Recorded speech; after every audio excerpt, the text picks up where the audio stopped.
end up catching quality in there too. So you're always usually kind of double qualified. That was the same thing for the Delta. After day one, I kind of knew I was double qualified. So I pretty much just tried to go out and kind of repeat. I just figured I might as well play it safe, get keepers and weight.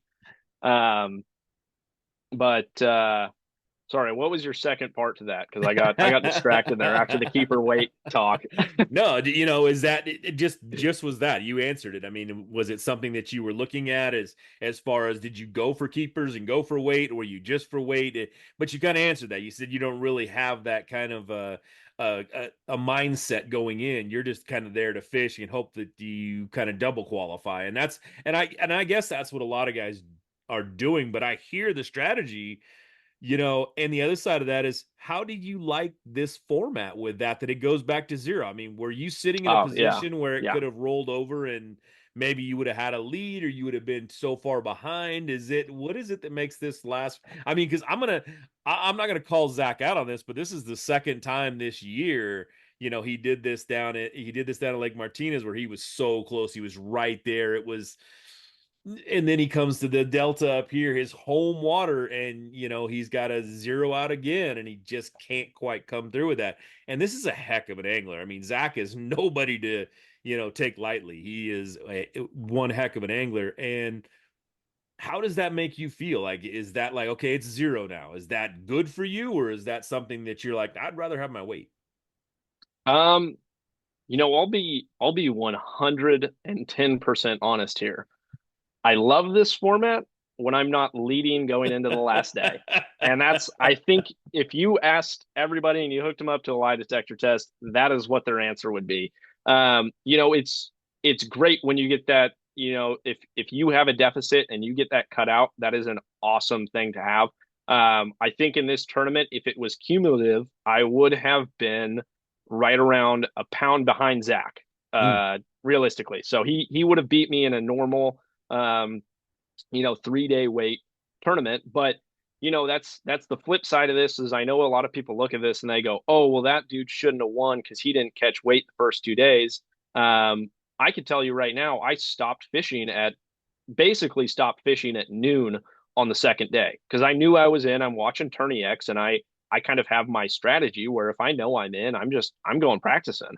I kept a rod in my hand the rest of the day, but I ran all new water, all stuff that was more of a gamble that I 100% would not have done in a normal tournament. So it's a really fun format in that sense. It's like you can get to a place where you're going to be in for the last day, and then you get to go practice and kind of like I don't know, you almost like fantasize about what your day the next or what the set or last day is going to be like. You get to go practice and just figure out a real game plan before it's even happening.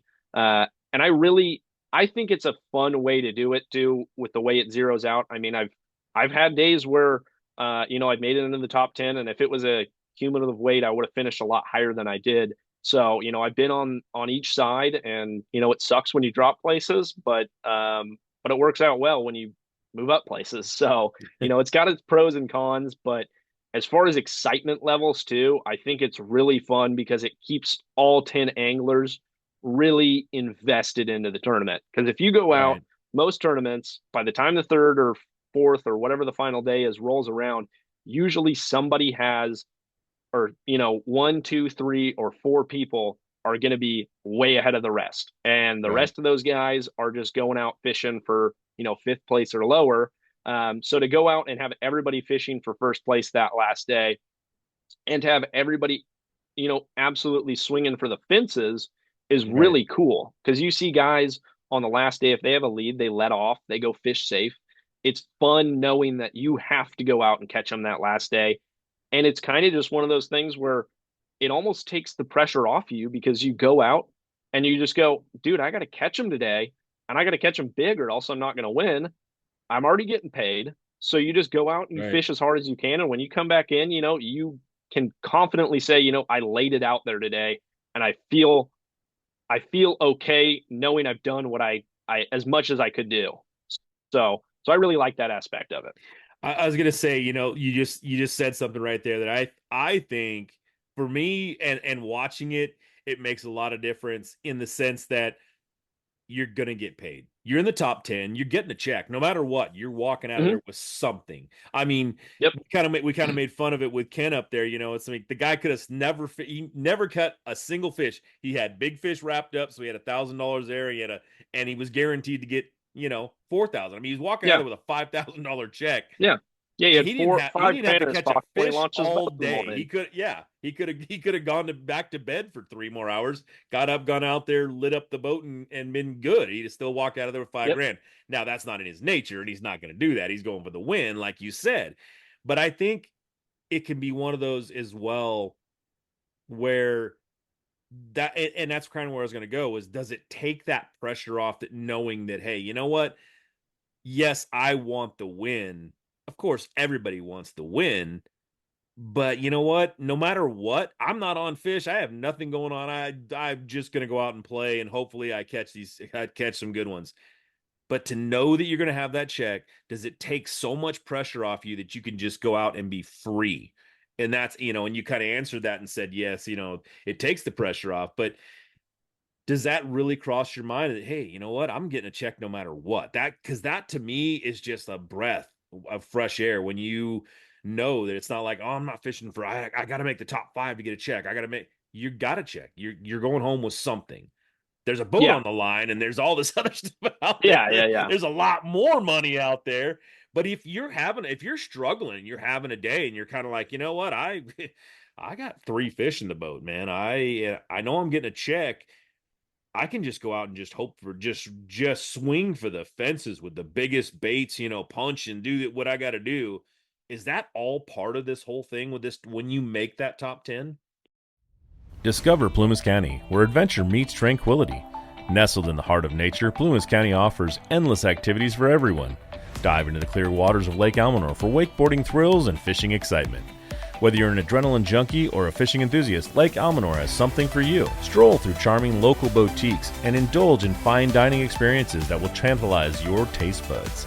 From unique shops and gourmet restaurants, Plumas County is a haven for those who love to explore and savor. Immerse yourself in lush forests of pine and fir trees, perfect for camping, hiking, and biking. And don't miss the breathtaking Lassen Volcanic National Park, where you can witness the power and beauty of nature up close. Footloose in Plumas County, your ultimate escape for adventure, relaxation, and unforgettable memories. Visit Plumas County today. Yeah, I think it does. I mean, I think,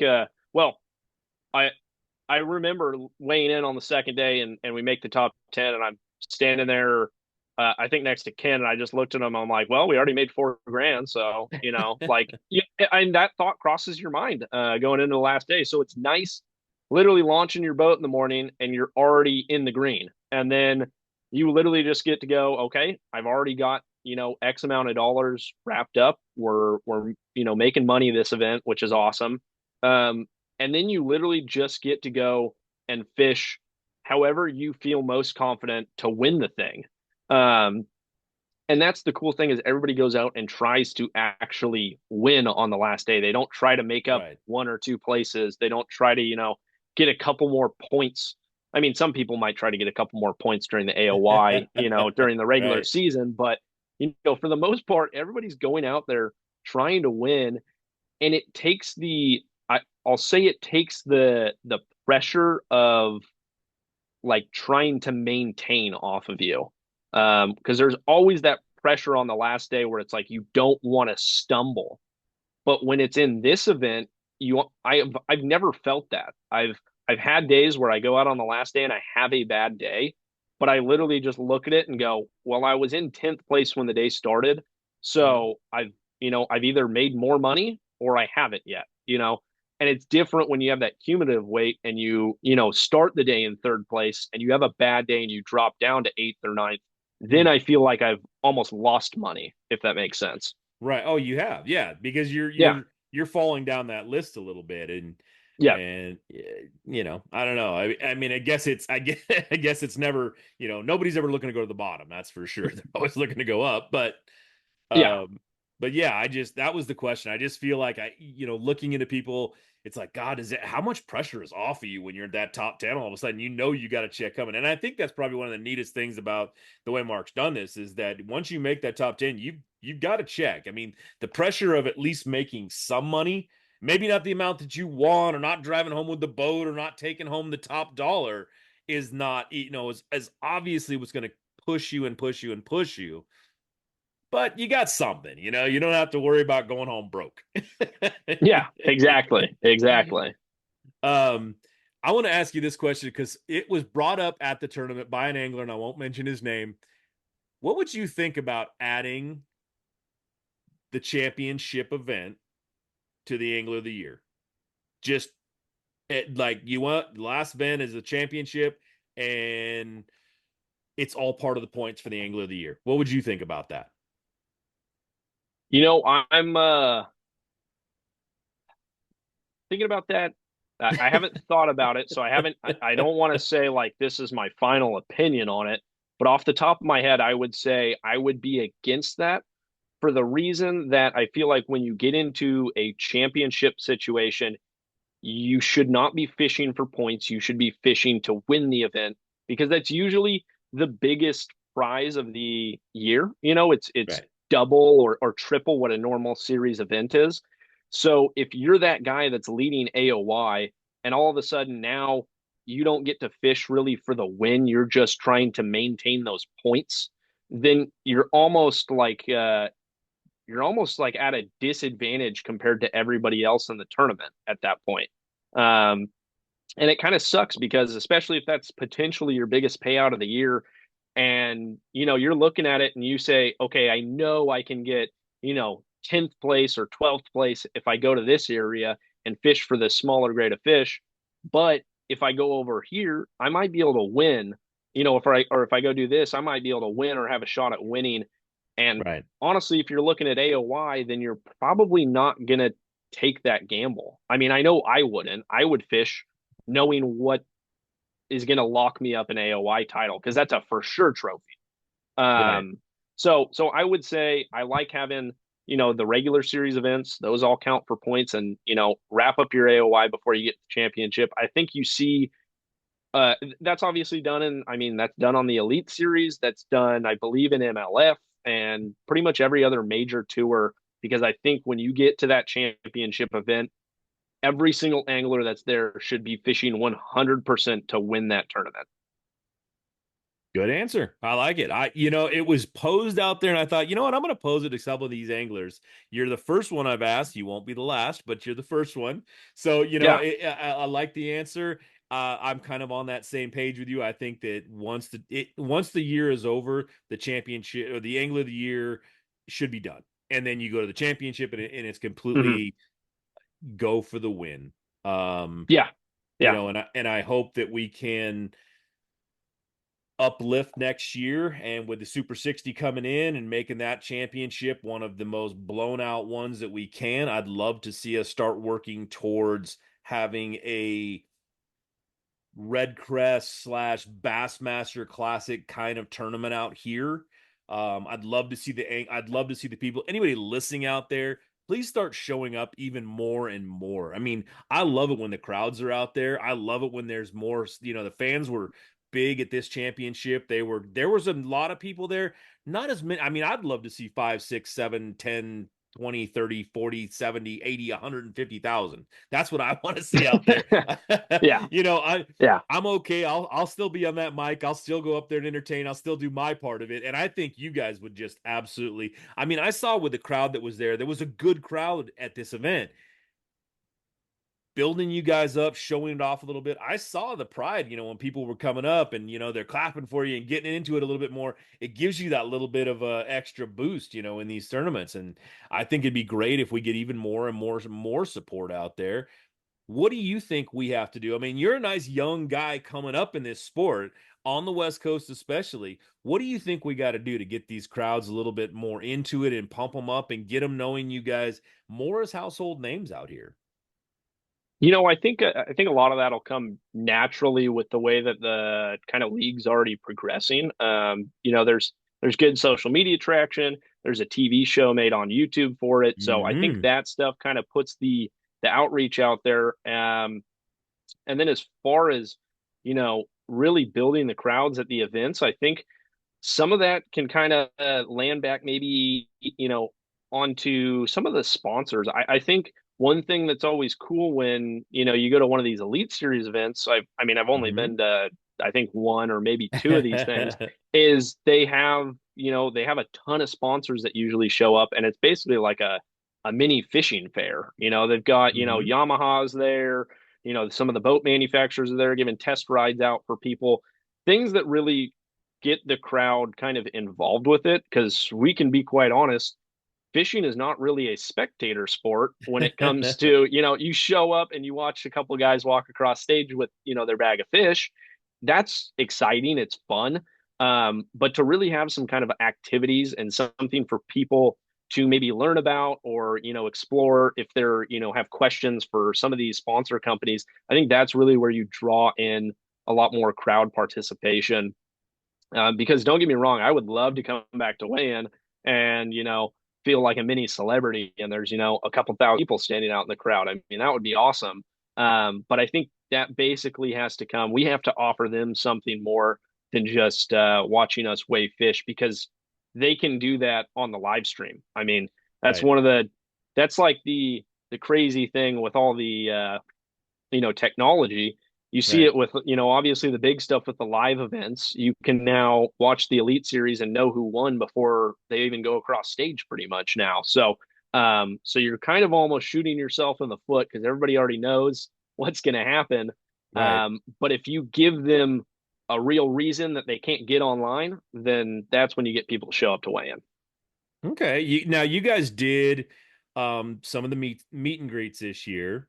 How did those Mm-hmm. turn out for you guys? What did you think about that way, the things that Mark put on? Was it nice to kind of meet some of the new people out there? Yeah, no, it's honestly really fun going to some of these communities, and one of the things I always love about that is there's usually always, a good number of like young anglers, kids or teenagers that come out, and they're always super enthusiastic. That's my favorite thing to see. I mean, kind of throwing it back all the way to the youth stuff. Um, it's just fun to see new people getting into the sport, and to see kind of that true like passion that I had when I was a kid. So it's really fun to watch that, and then it's enjoyable to kind of show up and kind of show everything off. It's fun just to get to talk to people. All right, Luke. This is the part of the show, man. We've got about 5 minutes left. Everybody should know who you are. Everybody should be following you. Everybody should be hitting that like button when you post. But you know what? There's always new people out there that don't know exactly who it is. So this is your time. Tell everybody a little bit about who you are. I just told everybody that you are the new Tournament of Champions BAM Trail champion. Mm-hmm. You've been an Apex champion. You've been the Angler of the Year before. You got a Wild West Pro-Am win. Dude, tell everybody a little bit more about yourself.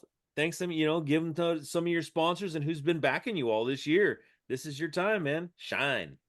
Yeah, yeah, no, well, like you said, I got some great people supporting me. I mean, obviously, we talked about it. My parents have always been, they got to be number one for sure. My girlfriend, Mary Lou, she's been awesome this year.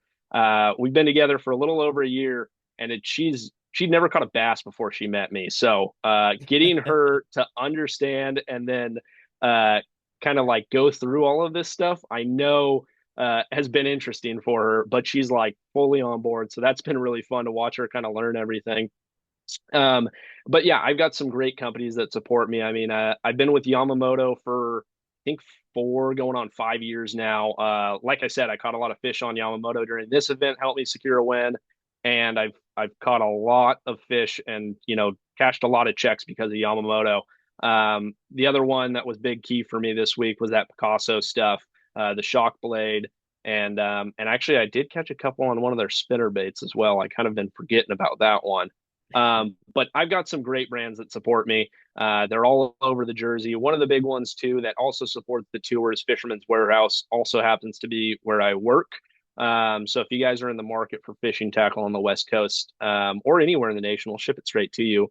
Go ahead and order from Fisherman's Warehouse. We carry everything from saltwater gear all the way down to, trout fishing in the mountains. So it's not just the bass stuff. But if any of you guys want to follow along, help support the journey, you can find me pretty much at, I believe, Facebook and Instagram are both the same, just at Luke Johns Fishing. And then if you guys want to keep a little bit of a YouTube update going on, I do make some videos with Fisherman's Warehouse at the Fisherman's Warehouse YouTube channel. So that's kind of where you can find me for some more video stuff. Just working on growing those socials. So hopefully next year we'll be a little bit bigger and better and a little bit more active on top of all that stuff. But I do my best to try to keep everybody updated with what's going on and show you guys a couple fish. And, every now and then, hopefully we post a couple trophies or some new boats that we win. So those are always my favorite ones to post. So yeah, that's a little bit about me and where you can find me. Well, if people want to come in and say hi and do a little shopping at Fisherman's Warehouse, which one are you at?